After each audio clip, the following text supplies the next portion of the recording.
মুসলমান ঘরে ছেলে মেয়েরা পাড়া তরুণেরা এ নবী পাকের প্রেমিক প্রেমিকেরা ঠান্ডা মাথায় বুঝুন, আল্লাহ নবী দিন দুনিয়ার বাদশা হাবিবুল্লাহ নবী জনাবে মুহাম্মদুর রাসূলুল্লাহ সাল্লাল্লাহু আলাইহি ওয়াসাল্লাম মসজিদ নববী শরীফে যখন বসে থাকে, সাহাবীদের সাথে কিছু কাফের মুশরিক বেদিনেরা সাহাবী সেজে এসে সামনে বসে রাসূলুল্লাহর আলাপ আলোচনা কথাবার্তা গুলো শুনে ওই কাফেররা আবার এই কাফেরদের কাছে গিয়ে কথাটা পৌঁছে দেয়।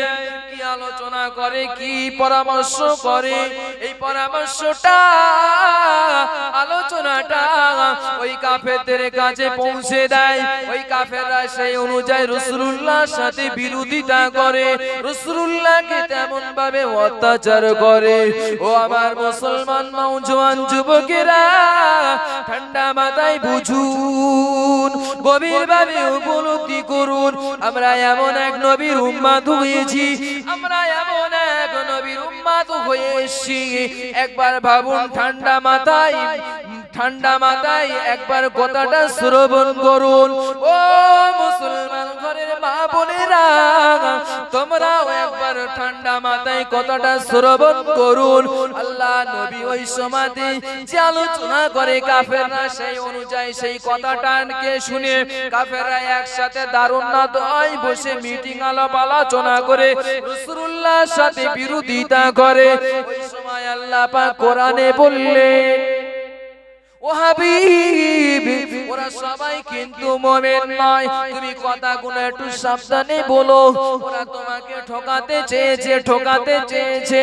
ওই সময় থেকে একটা দিন দেখতে পাওয়া গেল কাফেররা সেই কাফেরদের কাছে দারুণ না দোয়ায় পৌঁছে গিয়ে সেখানে গিয়ে হাসি তামাশা খেল তামাশা করে আর বলে, আজকে মুহাম্মদকে আমরা ঠকিয়ে দিয়েছি, নাউজুবিল্লাহ। আল্লাহ নবীকে পৃথিবীর কোন মানুষ ঠকাতে পারিনি, যেই ঠকাতে গিয়েছে সেই ক্ষতিগ্রস্ত হয়েছে। ও আল্লাহ পাকের বান্দারা, গভীর ভাবে উপলব্ধি করুন। ওই সময়তে আল্লাহ পাক জানিয়ে দিলেন, ইউখাদিউনাল্লাহা ওয়াল্লাযিনা আমানু ওয়া ইয়াখদাউনা ইল্লা আনফুসাহুম ওয়া মা ইয়াশউরুন। আল্লাহ জানিয়ে দিলেন, হাবিব, ওরা যে তোমাকে ঠকাতে চেয়েছে, না না না না না হাবিব, তোমাকে ঠকাতে পারিনি, ওরাই নিজেই ক্ষতিগ্রস্ত হয়ে গিয়েছে। ও রাসূল, তুমি চিন্তা করো না, মনে বড় ব্যথা নিও না, কষ্ট নিও না, আমি আল্লাহ পাক জানিয়ে দিলাম, ওরা যে তোমাকে ঠকাতে এসেছিল ওরা নিজেরাই ঠকেছে, ওরা নিজেরাই ক্ষতিগ্রস্ত হয়েছে। আজকের ভাবুন যে আজকের আমাদের এমন নওজোয়ান যুবক মুসলমান ভাই আছে, অনেক মুসলমান ভাবে পরিচয় দেয়, কিন্তু সেই মুসলমানের কাজটা সম্পূর্ণভাবে আদায় করে না। মুসলমান মানে শুধুই দুই দিন নামাজ পড়তে হবে, কেউ যখন মারা যাবে তখন শুধু 3 মুঠো মাটি দিয়ে আসতে হবে। মুসলমান মানে এটাই যে সারা বছর নামাজ পড়বো না, বছরে একটা দিন যখন জলসা হবে ওই জলসায় গিয়ে মাথায় টুপি দিয়ে বসবো, জোরে জোরে সুবহানাল্লাহ বলবো। এর নাম মুসলমান নয়। মুসলমান হতে গেলে এখনো সেই মুসলমান হতে গেলে তার ভিতরে আল্লাহর প্রতি, আল্লাহর রাসূলের প্রতি বিশ্বাস স্থাপন করতে হবে, আল্লাহর কোরআনের প্রতি বিশ্বাস আনতে হবে। আর একমাত্র যে আল্লাহ সেই রবকে বিশ্বাস করতে হবে, আল্লাহর যে হুকুমগুলো সেই হুকুমগুলো পালন করতে হবে, 5 ওয়াক্ত নামাজ পালন করতে হবে। এর নাম হলো মুসলমান। রমজানের রোজা আদায় করতে হবে। যদি কুরবানি সমাপ্ত হয়ে থাকে কুরবানিটা আদায় করতে হবে, তাহলে তুমি পরিপূর্ণ মুসলমান, তোমার জন্য কাল কিয়ামতের মাঠে হাবিবের কাউসার নসিব হবে। এ নওজোয়ান যুবকেরা, আব্বারা, তরুণেরা, এ নবী পাকের প্রেমিকেরা, আজকে আমরা মুসলমান বলে অনেক পিছনে দেই, অনেক পিছনে টান দেই। পিছন টান দিয়ে যে নামাজ কেন পড়বো? এখনো অনেক সময় আছে, 50 বছর 70 বছর বাঁচবো। ও যুবক, তুমি একবার ভেবেছো তোমার বয়সের থেকে অনেক ছোট সে আজ কবরে শুয়ে আছে? ও যুবক, তুমি কি একবার ভেবেছো যে তোমার একদিন কবরের ভিতরে ঢুকতে হবে?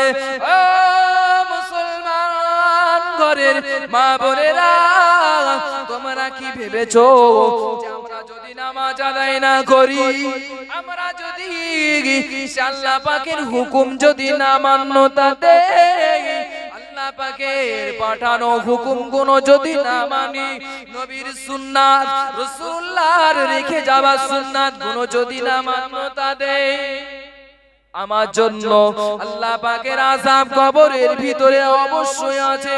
না না না, পৃথিবীর কোন আলেম, পৃথিবীর কোন মাওলানা, পৃথিবীর কোন হাফেজ, পৃথিবীর কোন পীরজাদা বা কোন পীর সাহেব হুজুর কেউ কোনদিন কবরের আযাব, যে ব্যক্তি নামাজে পড়েনি, যে ব্যক্তি রমজানে রোজা রাখিনি, যে ব্যক্তি ইসলামের কার্যকলাপ গুলো আদায় করিনি, সম্পূর্ণভাবে আদায় করতে পারিনি, হয়তো দুই একটা ছেড়ে গিয়েছে, ব্যাপার আলাদা। যদি সম্পূর্ণভাবে, যদি একভাবে যদি আলাদা করে দাও, তাহলে আপনার উপায়টা কি হবে? আপনি বালিশি মাথা দিয়ে ভাবেন যে আপনার উপায় কি হবে। একটা সাধারণ উদাহরণ দিলে বুঝতে পারবেন। আমাদের আদি পিতা বাবা আদম আলাইহিমুস সালাতু ওয়াস সালাম, তানাকে কেন জান্নাত থেকে বার করে দিয়েছিল সকলে জানেন না? জানেন তো কি জন্য বার করে দিয়েছিল? জানেন? বাবা আদম আলাইহিমুস সালাতু ওয়াস সালাম, মা হাওয়া আলাইহিমুস সালাতু ওয়াস সালাম যখন জান্নাতের ভিতরে যখন এক জায়গায় ছিল, আল্লাহ বলেছিল, ও আদম, তুমি জানো এই গন্ধবের ফল জানো তুমি খেও না। ফল তো খাওয়া দূরের কথা, জানোয়ারের পাশেও জানো তুমি যেও না। শয়তানের অসহায় পড়ে সে ওই সময়তে গিয়ে সেই গন্ধমের ফল খেলো। বাবা আদম আলাইহিমুস সালাতু ওয়াস সালামকে, মা হাওয়া আলাইহিমুস সালামকে ওই সময়তে জান্নাত থেকে বার করে বাবা আদম আলাইহিমুস সালাতু ওয়াস সালামকে সন্নরূপ একটা দ্বীপ বলে জায়গা আছে, সেই জায়গাতে আল্লাহ পাকের ফেরেশতারা লাভিয়ে দিল। মা হাওয়াকে ওই সময়তে গিয়ে জেদ্দা নামক যে জায়গাটা আছে, ওই জেদ্দায় মা হাওয়াকে লাভিয়ে দিল। তখন পৃথিবীটা ঘুটঘুটে অন্ধকার, পৃথিবীটা এত অন্ধকার, পৃথিবীতে কোনো মানুষ বসবাস করে না, পৃথিবীতে কোনো মানুষ বসবাস করে না। মানুষের প্রথম মানব হলো বাবা আদম আলাইহিমুস সালাতু ওয়াস সালাম। এই জন্য পৃথিবীটা পুরো ভরপুর অন্ধকার হয়ে আছে। ওই সময় দুজনকে যদি এক জায়গায় দিত, দুজনা গল্প গুজব করত, মনের ভিতরে অনেক সাহস থাকতো। ঘরে ছেলে মেয়েরা, পাড়া তরুণেরা, এ নবী পাকের প্রেমিকেরা গভীর ভাবে উপলব্ধি করুন। মা হাওয়া আলাইহিমুস সালাতু ওয়াস সালাম অন্ধকারের ভিতরে আল্লাহকে ডেকে বলে, আল্লাহ, ও রব্বি আল্লাহ, অনেক অন্যায় করেছি আল্লাহ, তুমি মাফ করে দাও। ও রব্বি আল্লাহ, এই অন্ধকারে কি করে থাকবো? এই অন্ধকারের ভিতরে কি করে থাকবো? না না না, এই অন্ধকারের ভিতরে থাকতে পারবো না। আল্লাহ পাক আদমকে আমার পাশে এনে দাও, আল্লাহ পাক আদমকে আমার পাশে এনে দাও। ওই সময়তে গিয়ে বাবা আদম আলাইহিমুস সালাতু ওয়াস সালাম আল্লাহকে ডেকে বলে, আল্লাহ, তুমি গন্ধবের ফল আমাকে খেতে বারণ করেছিলে, আমি তবুও খেয়েছি।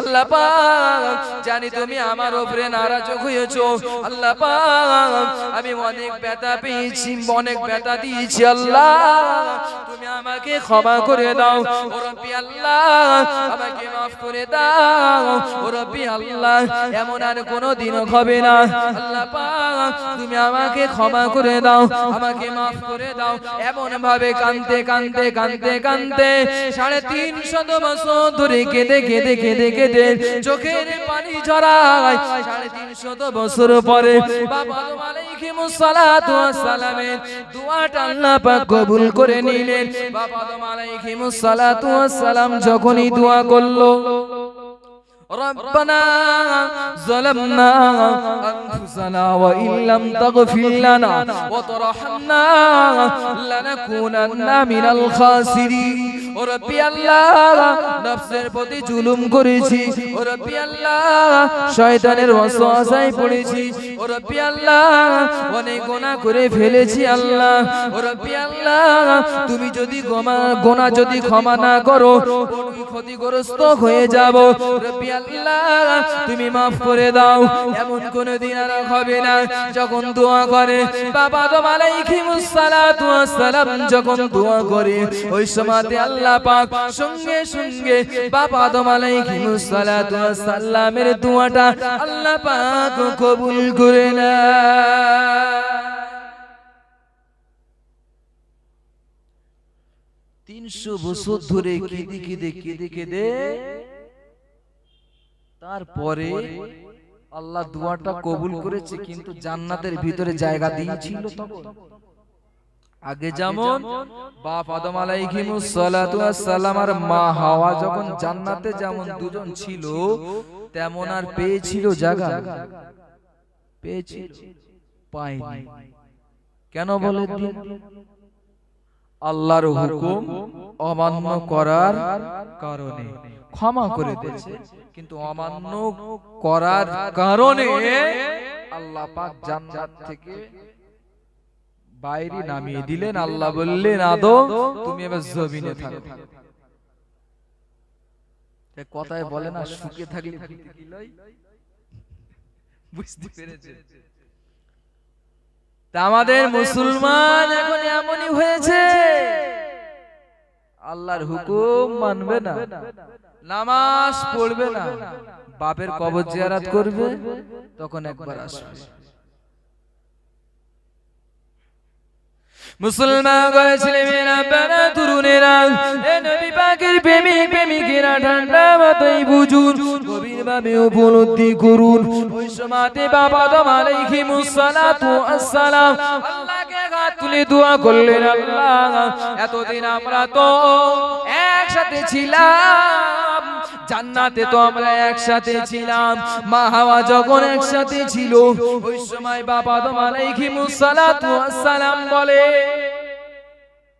আল্লাহ পাক আমার সঙ্গী হাওয়াকে আমার পাশে পাঠিয়ে দাও ও রব্বি আল্লাহ এই অন্ধকারের ভিতরে আর থাকতে পারি না আল্লাহ পাক যদি আমার পাশে যদি পাঠিয়ে দিতে আমরা দুজনে একসাথে তোমার অনেক বান্দা অনেক বান্দি আমি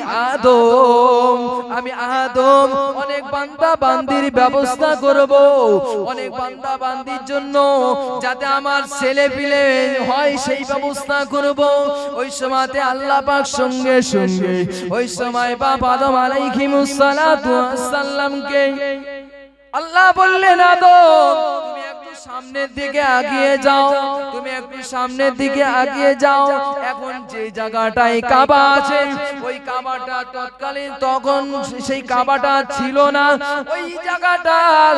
ওই জায়গাটায় ওই সোজাসুজি আল্লাহ পাকের আরশে মুআল্লা ওই যে কাবা আছে ওই কাবা সোজাসুজি আরশে মুআল্লা ওই আরশে মুআল্লার ছায়াটা ওই কাবা শরীফের ওই জায়গাটায় পড়তো এখনো অনেক নেক যদি আল্লাহর বান্দা থেকে অনেক আল্লাহর নেক সালিহিন আবিদিন সালিহিন বান্দারা ওই জায়গাতে গেলে আমি শুনেছি ওই জায়গাতে গেলে দেখতে পাওয়া যায় ওই জায়গাটায় যেন আকাশ নাই একদম যেন ফাঁকা নবী পাকের প্রেমিকেরা ঠান্ডা মাথায় বুঝুন, গভীরভাবে উপলব্ধি করুন, ভুল যেন বুঝবেন না, ভুল যেন আমায় নেবেন না। ওই সময়তে বাপ আদম আলাইহিস সালাতু ওয়াস সালামকে আল্লাহ পাক বললেন, আদম একটু আগিয়ে যাও। যেই না আগিয়ে গেল, দেখতে পেল মা হাওয়া আলাইহিস সালাতু ওয়াস সালাম ওই দিক থেকে আস্তে আস্তে আস্তে আস্তে ওই যে জায়গাটায় কাবা আছে, ওই কাবার পার্শ্ববর্তী জায়গায়, ওই জায়গাটায় গিয়ে বাপ আদম আলাইহিস সালাতু ওয়াস সালাম আর মা হাওয়ার একসাথে কথোপকথন ঘটে গেল। যেই না কথোপকথন ঘটে গেল, ও বান্দা বান্দি, আমাদের আদি পিতা বাপ আদম আলাইহিস সালাতু ওয়াস সালাম সঙ্গে সঙ্গে আল্লাহ পাকের জমিনে লুটিয়ে দুটো সিজদা বাপ আদম আলাইহিস সালাতু ওয়াস সালাম দিয়ে দিল। ওই দুটো সিজদা যখন দিয়ে দিল, তখন থেকে আল্লাহ পাক ওই আদম নবীকে, আমাদের পিতা আদম আলাইহিস সালাতু ওয়াস সালাম থেকে সারা দিনে শুধু ফজরের সময়তে 2 রাকাত করে নামাজ আল্লাহ পাক নির্ধারিত করে দেয়।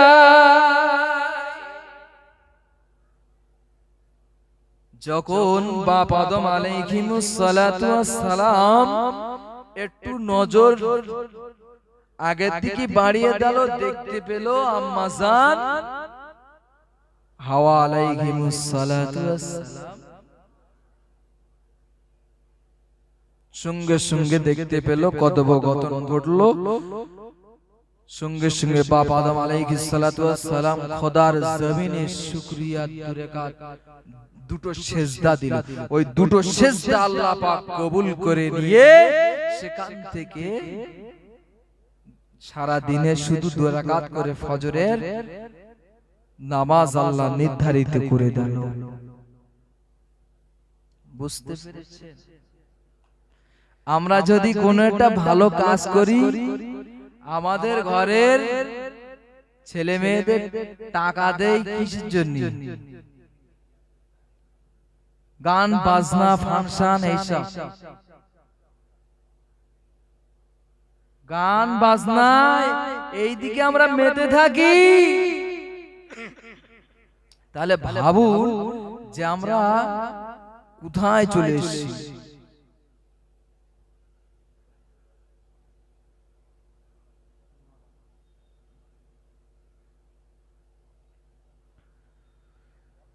তো যে কথা বলছিলাম, আমাদের ঘরের মুসলমান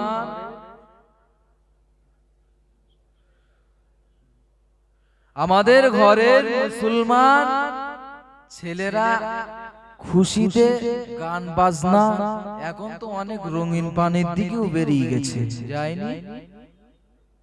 খুশি যখন হয় তখন নাচ কি, যে খোদার জমিনে দুটো সেজদা দেবে, সে কথা ভুলে গেছে। ও মুসলমান, তুমি মরলেই তোমার জন্য আল্লাহর কাছে কাবা শরীফের দিক ফিরে দাঁড়িয়ে জানাজা নামাজ পড়তে হবে না? হবে না? তুমি কি ভুলে গেছো মুসলমান? তুমি মরলেই জানাজা পড়তে হবে।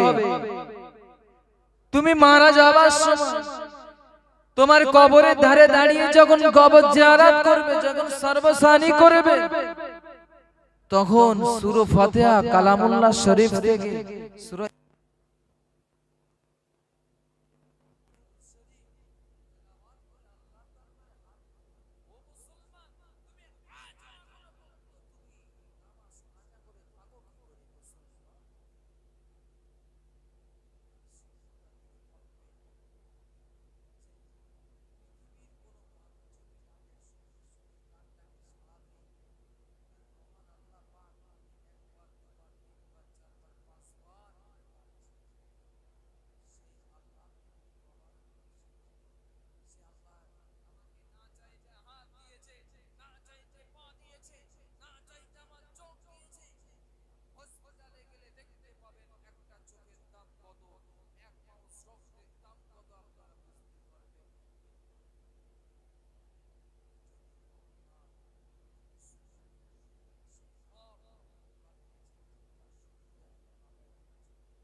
হবে আপনার উপরে।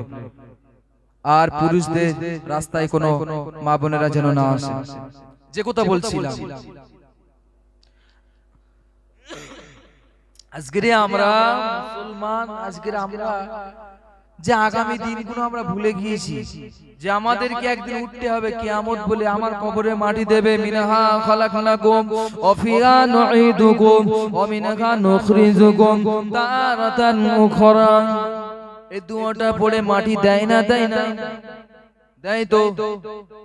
এখন আবার অনেক মুনাফিক বেরিয়েছে, তারা বলে এই দুয়া পড়ে মাটি দেওয়া যাবে না। তো যাই বাবা, ওদিকে যাব না। এ মুসলমান ঘরের ছেলেমেয়েরা, বাবা তরুণেরা, এ নবী পাকের প্রেমিকেরা, দুই একটা কথা আমি বলবো। আমার পরবর্তী বক্তা চলে এসেছে, পরবর্তী বক্তার সময় মতো স্টেজে চলে আসবে। এ মুসলমান ঘরের ছেলেমেয়েরা, গভীরভাবে উপলব্ধি করুন, তুমি মারা যাবার পরে তোমার কবরে যখন মাটি দেবে, গ্রামবাসী সকলে, তোমার ভাই, তোমার বোন, তোমার পিতা, তোমার সন্তান আদি পড়বে মিনহা খালাকনাকুম ওয়া ফিহা নুঈদুকুম ওয়া মিনহা নুখরিজুকুম তারাতান উখরা। ও মানুষ, তোমাকে মাটি থেকে তৈরি করা হয়েছিল। ও মানুষ, তুমি এতদিন দুনিয়াদারি করেছো। ও মানুষ, তুমি আবার মরে গেছো। ও মানুষ, তোমাকে আবারও সেই কবরে, তোমাকে সেই মাটির বুকে আবার তোমাকে ফিরিয়ে দিয়ে গেলাম। ও মানুষ, তোমাকে আবার এমন একটা দিনে উঠতে হবে, এমন একটা সময় উঠতে হবে, সেই সময়টার নাম হলো কিয়ামত। ওই কিয়ামতের সময়ে তোমার উঠে সমস্ত সৎ কাজ করবার গুণ তোমাকে ওই সময় আল্লাহর কাছে তোমার বুঝিয়ে দিতে হবে। তুমি তোমার জীবনে কোনটা ভালো কাজ করেছো, কোনটা খারাপ কাজ করেছো, কোনটা অন্যায় কাজ করেছো, বান্দা তোমার সে আল্লাহর কাছে দাঁড়িয়ে তোমাকে হিসাব দিতে হবে। ও মুসলমান ঘরের ছেলেমেয়েরা, পাড়া তরুণেরা, এই নবী পাকের প্রেমিকেরা, তুমি কি ভুলে গেছো যে তোমাকে সেই আল্লাহ দরবারে দাঁড়াতে হবে, আল্লাহর সামনে দাঁড়িয়ে হিসাব দিতে হবে? না না না না না, ভুলে গেলে হবে না। সে আল্লাহর পাঠানো কোরআন ভুলে গেলে হবে না। যে আল্লাহ তোমাকে তৈরি করেছে, যে আল্লাহ তোমার ব্যাপারে আল্লাহ পাক কোরআনের ভিতরে ঘোষণা দিয়েছে, বান্দা মায়ের ভিতরে কিভাবে আল্লাহ পাক তৈরি করে। মায়ের ভিতরে একটা বাচ্চা, একটা মায়ের গর্ভের ভিতরে বাচ্চা কিভাবে জন্ম নেয়, কেমন ভাবে মায়ের গর্ভের ভিতরে বড় হয়, আল্লাহ পাক গোটা কোরআনের ভিতরে জানিয়েছে। ও বান্দা, তুমি যদি সে আল্লাহর কোরআনটা তুমি ভুলে যাও, না না না, তোমাকে সেই মরে যাওয়ার পরে সেই কোরআন দিয়ে তোমাকে সর্বসারি করতে হবে। তুমি যদি সেই নবীকে ভুলে যাও, সেই নবীর নামে দরুদ পড়ে তোমাকে সর্বসারি করতে হবে। না না না, পৃথিবীর কোন মানুষ, কোন নবী, কোন রাসূল সেদিন কাল কিয়ামতের মাঠে সুপারিশ করবে না।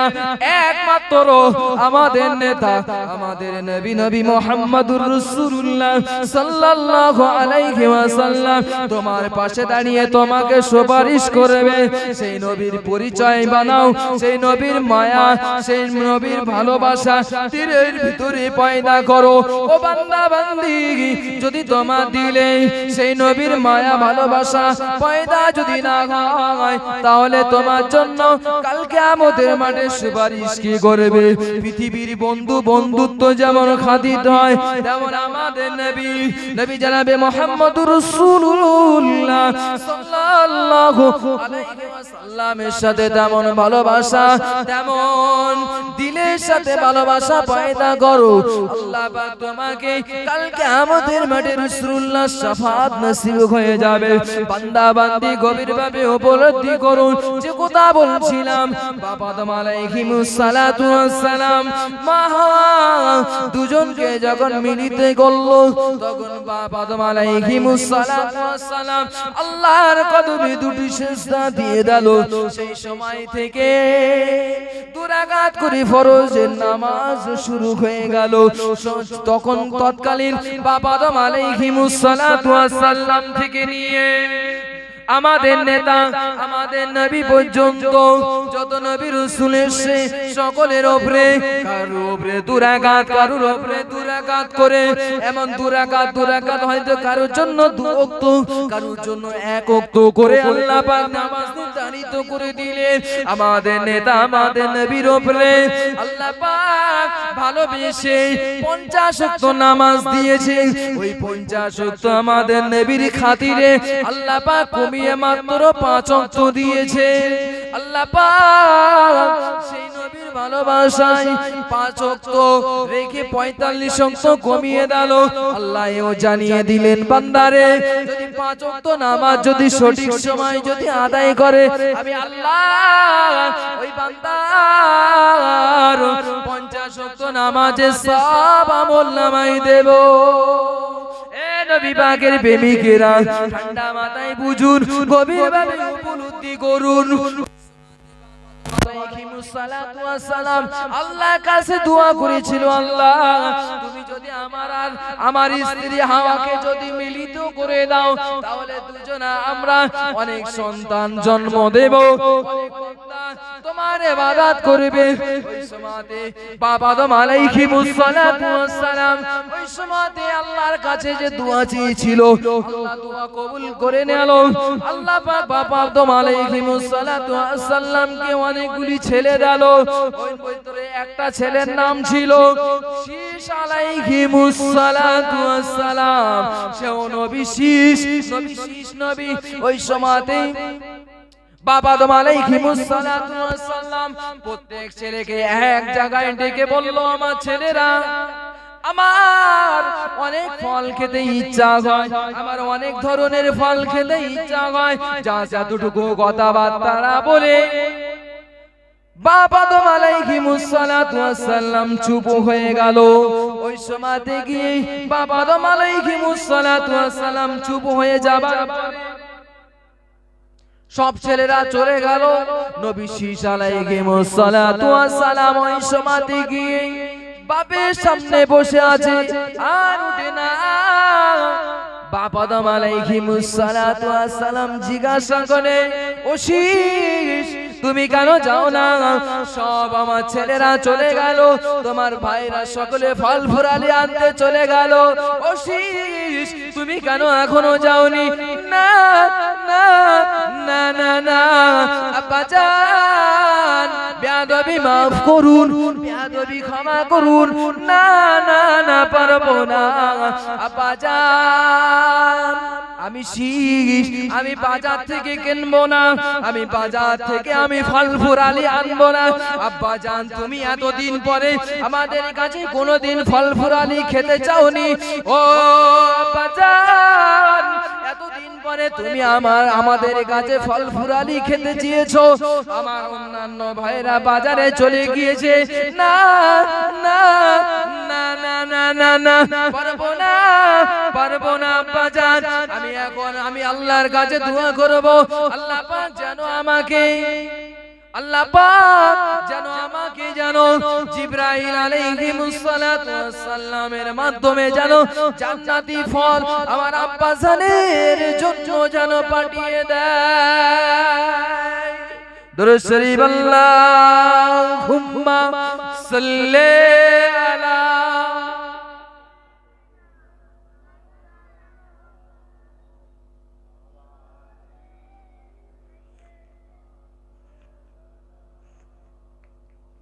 আল্লাহুম্মা সাল্লি আলা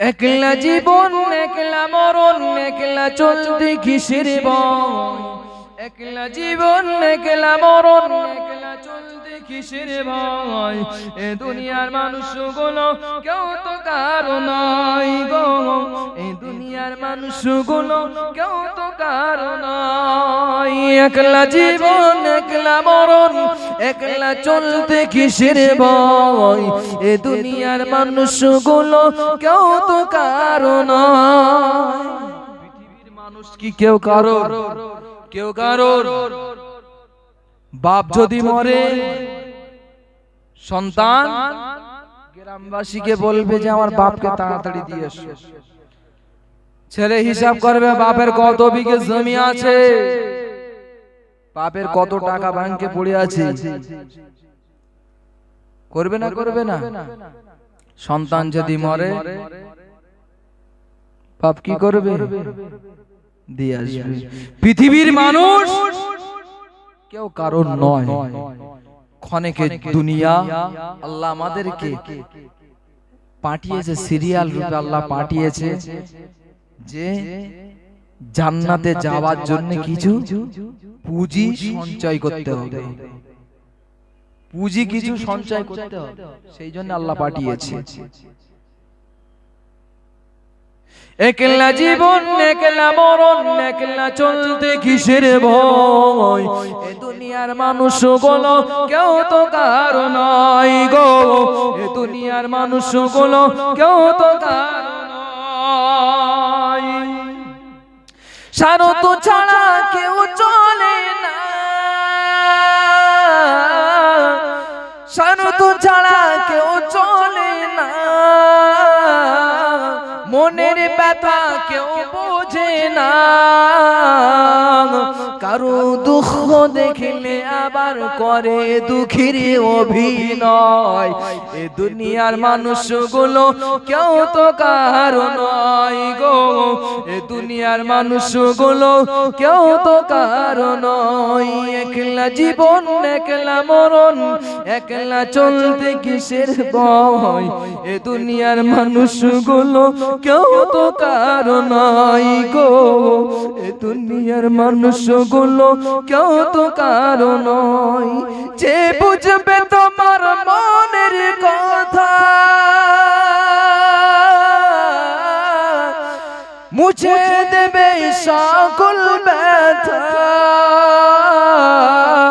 সেই আল্লাহর সাথে বলো কথা থাকবে না আর কোনো ভয় এ দুনিয়ার মানুষগুলো কেউ তো কারো নয় আল্লাহুম্মা সাল্লি আলা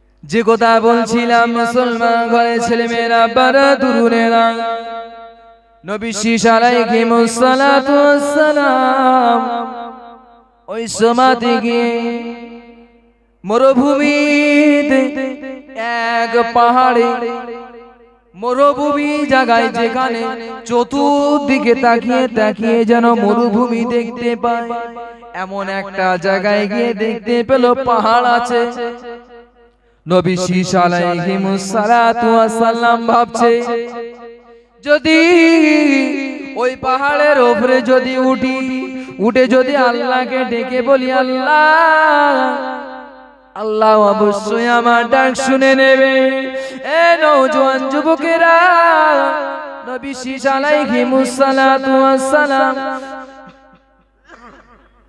ওই সমাধি গিয়ে পাহাড়ের উপরে উঠে হাত দুটো খেলিয়ে আসমানের দিকে তুলে আল্লাহকে বলে আল্লাহ আমি নবী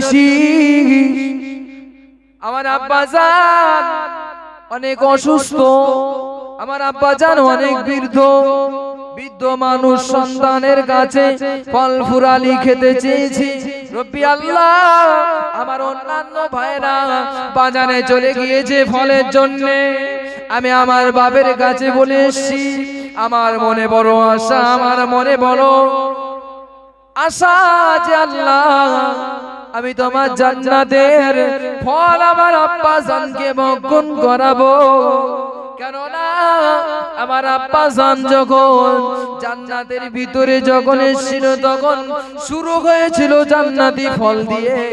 রব্বি আল্লাহ, আমার আব্বা জান এখন তো বিদায়ের সময়, আমার আব্বা জানেরও সেই জান্নাতি ফল আমি দিতে চাই। ও রব্বি আল্লাহ, তোমার জান্নাতি ফল তোমার মালাইকা ফেরেশতা দিয়ে ও রব্বি আল্লাহ আমি শীষ আমার কাছে পাঠিয়ে দাও। ওই সময়তে গিয়ে নবী শীষ আলাইহিমুস সালাতু ওয়াস সালাম চোখ দুটো বন্ধ করে আকাশের দিকে পাহাড়ের উপরে দাঁড়িয়ে আল্লাহকে দোয়া করে আর বলে আল্লাহ। আর সঙ্গে সঙ্গে মহান রব্বুল আলামিন দয়া সাগর যিনি আমাদের সৃষ্টিকর্তা, সেই মহান রব আল্লাহ পাক ওই সমাধি গিয়ে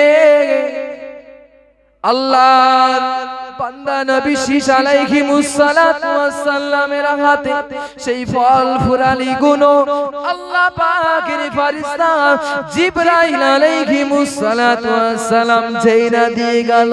নবী শীষ আলাইহিমুস সালাতু ওয়াস সালাম অনেক আনন্দিত হয়ে বাপের জন্য মনে বড় আশা ছিল জান্নাতি ফল বাপকে ভক্ষণ করাবে। ওই সময়তে মনের আশা যদি পূরণ হয় তাহলে কি করে? মনের আশা যখন পূরণ হয় তাহলে তখন কি আল্লাহকে বেশি বেশি শুকরিয়া আদায় করা দরকার। কিন্তু এখন তো এই মুসলমান ঘরের সন্তানেরা মনের আশা যখন পূরণ হয় তখন কি রঙিন পানির ব্যবস্থা করে, গান বাজনার আসর জোরে অনেক নাচানাচির ব্যবস্থা করে না করে না? আল্লাহ পাকের যে আল্লাহ পাকের শুকরিয়া আদায় করবে, যে আল্লাহ পাককে বারবার ডেকে বলবে আল্লাহ তুমি এত সুন্দর আমার মনের আশা পূরণ করেছো, আল্লাহ এর জন্য তোমাকে শুকরিয়া আদায় করি আলহামদুলিল্লাহ। মনের ভুলেও বলে মনের ভুলেও বলে মুসলমান ঘরের ছেলেমেয়েরা পাড়া তরুণীরা নবী পাকের প্রেমিকেরা গভীরভাবে উপলব্ধি করুন, ঠান্ডা মাথায় বুঝুন। ওই সময় নবী শীষ আলাইহিমুস সালাতু ওয়াস সালাম আস্তে আস্তে আস্তে আস্তে আস্তে আস্তে বাপের কাছে গুটি গুটি পায়ে ফলগুলো নিয়ে চলে এলো। বাবা আদম আলাইহিমুস সালাম ওই সময় ফলগুলো দেখে অবাক হয়ে গেল, যেহেতু সেই জান্নাতি ফল, আমি সেই জান্নাতে থাকাকালীন যে ফল খেতাম সেই ফল আজকে আমার বেটা শীষ কোথা থেকে আনলো। আমার বেটা শীষ আমাকে যখন বলল তখন তো আমার ততটা বিশ্বাস হয়নি, কিন্তু সত্যিকারের আল্লাহ পাক আমার বেটার হাত দিয়ে জান্নাতি ফল পাঠিয়ে দেয়। জোরে হবে না? দাঁড়িয়ে আছেন কেন? বসেন। দাঁড়িয়ে আছেন কেন? একটু বসেন জান্নাতি বাগানে।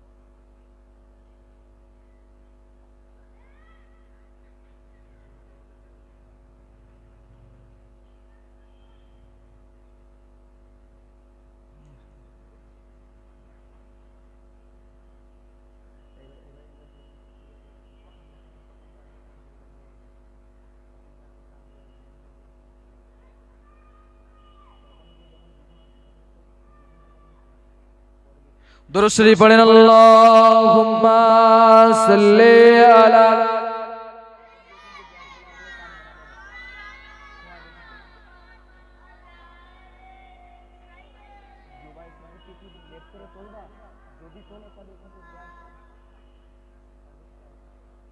ঠিক আছে, যে কথা বলছিলাম, বাপ আদম আলাইহিমুস সালাতু ওয়াস সালাম ওই সময় দেখে অবাক হয়ে গেল যে আমার বেটা সেই জান্নাতি ফল কোথা থেকে সংগ্রহ করেছে।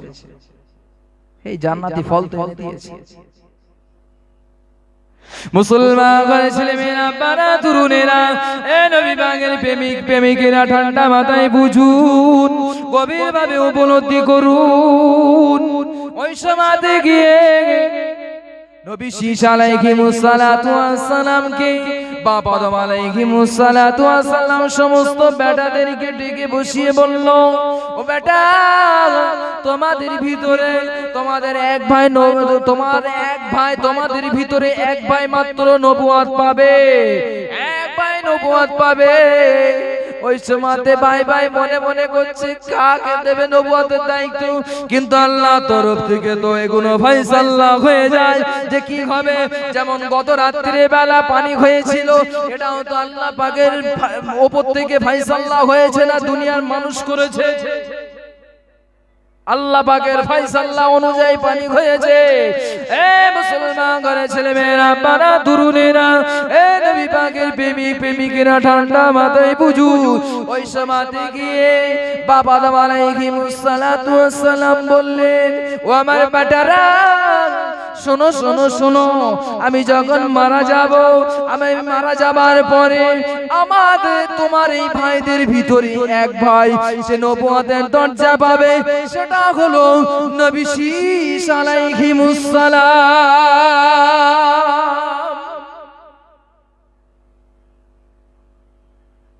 পাঁচ ভাইয়ের ভিতরে যদি এক ভাই যদি বাপের সেই উকিলতার দায়িত্বটা যদি এক ভাগ দেয়, আর চার ভাই কি করে বলেন দিন? বুঝতে পেরেছেন সেই অবস্থা। ওই সময় বাপ আদম আলাইহিস সালাতু ওয়াস সালাম তো ইন্তেকাল করলেন, তারপরে ইন্তেকাল করলো নবী শীস আলাইহিস সালাতু ওয়াস সালামের আল্লাহর তরফ থেকে এবারে নবুয়তের দরজা দিল। আল্লাহ যুগে যুগে যুগে যুগে একটা নবী পাঠিয়েছে, একটা বংশ, একটা গোত্র, তাদেরকে হেদায়েত করার জন্য আল্লাহ যুগে যুগে যুগে যুগে নবী পাঠিয়েছে। এখন আর নবী আসবে না, নবী আসা বন্ধ হয়ে গেছে, অনেক আগে বন্ধ হয়েছে। এখন আসবে আল উলামা ওয়ারাসাতুল আম্বিয়া। এখন নবী আসবে, নবী বললেন আমি একদিন থাকবো না, আমার পরে আসবে আল উলামা ওয়ারাসাতুল আম্বিয়া, উলামা সম্প্রদায়, এরা হলো আমার ওয়ারিস। জোরে বলুন না সুবহানাল্লাহ। আজকে আমরা দিনহারা, ইসলামকে আমরা পিছিয়ে দিয়েছি, হেলায় হেলিয়ে পিছিয়ে দিয়েছি। মুসলমান ছেলে মেয়েরা, বাবা তরুণেরা, এ নবী পাকের প্রেমিক প্রেমিকেরা, ঠান্ডা মাথায় বুঝুন, গভীর ভাবে উপলব্ধি করুন, বড়ই বুঝবার ব্যাপার আছে। আল্লাহ পাক একদিন হঠাৎ জিবরাইলকে ডাকলো। জিবরাইলকে ডেকে জিবরাইল সঙ্গে সঙ্গে আল্লাহর কাছে গিয়ে বলল, আল্লাহ, আমরা তো তোমার এত ইবাদত বন্দেগী করি, এত ইবাদত করি, রব্বি আল্লাহ, তুমি কি খুশি হও না? তুমি কি আমাদের উপরে রাজি হও না? ও রব্বি আল্লাহ, তুমি আবার মানব জাতি সৃষ্টি করবে। ওই সময় গিয়ে আল্লাহ বললেন, ও বান্দারে, ও বান্দা, ও আমার ফারিস্তা, আমি যা জানি তুমি তা জানো না। তাকবীর, নারায়ে তাকবীর, নারায়ে তাকবীর।